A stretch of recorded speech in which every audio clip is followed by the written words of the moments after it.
Here's my latest project. What I'm doing for my little lad. He's 6-year-old. It's a sort of a electric motorbike conversion trike type thing.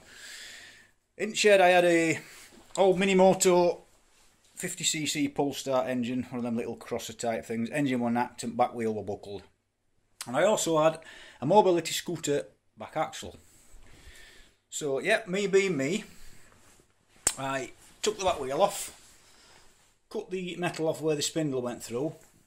I already had this frame here from the mobility scooter where I kept up motor. Welded it on in 2 places there, and come along here with wiring. I've got 2 12-volt 7-amp hour batteries. The last probably, well, you were on it an hour and a half last week.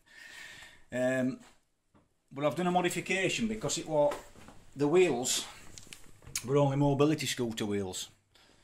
And it went probably top speed about 3-4 miles an hour. However, as you can see, these wheels, let me just step back, quite large. I would say probably from floor to top of the tyre, I would say 12-13 inch. And the speed now, I've had to put a dual speed switch on it. I am going to get a twist grip electronic speed control. I've seen them from China, £15 or £16, including delivery, and that's switch speed controller, and it's a 36 volt 250 watt, no, 350 watt controller, and the motor's 250, so it'll be plenty. Because I'm thinking upping it. I don't know if it's for my little lad or for me. I'm going to make it 36 volt, but with variable speed. At the minute, the top button gives the motor 12 volt, and that's probably 3 miles an hour, and then 3 or 4 miles an hour.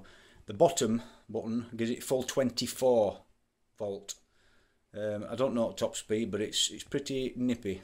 I would say around about 10, 11 miles an hour, something like that. But yeah, it's coming along good. I've put a couple of reflectors on. I've got electrics to do on it for him. I'm going to put some backlights on it. It's got a little. I just stuck this on while he was playing about it in car park with it. Just a flashing LED. Yeah, it's going to have some mud guards on it as well for protection, so you don't run anybody over or get your foot trapped under it.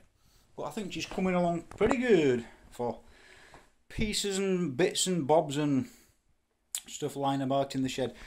Right, the problem I had, well, we're getting the hubs to fit onto the main wheel, the new wheel.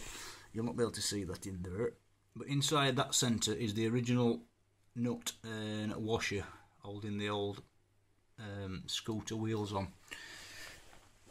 Now inside, that's the hub. Well, on this particular brand, which were I don't know, Free Rider, whatever, it had this little sticky out bit, but the one on the other side of this is 3 or 4 times bigger than that, so that fit inside this when I took the bearings out of this wheel, and I modified it by putting 4 longer bolts through there, and it carries my weight, and I'm like 12 stone, and it carries me no problems. Some lovely grippage tyres there. So yeah, hopefully we shall get some more videos on when I've completed it. Keep tuned.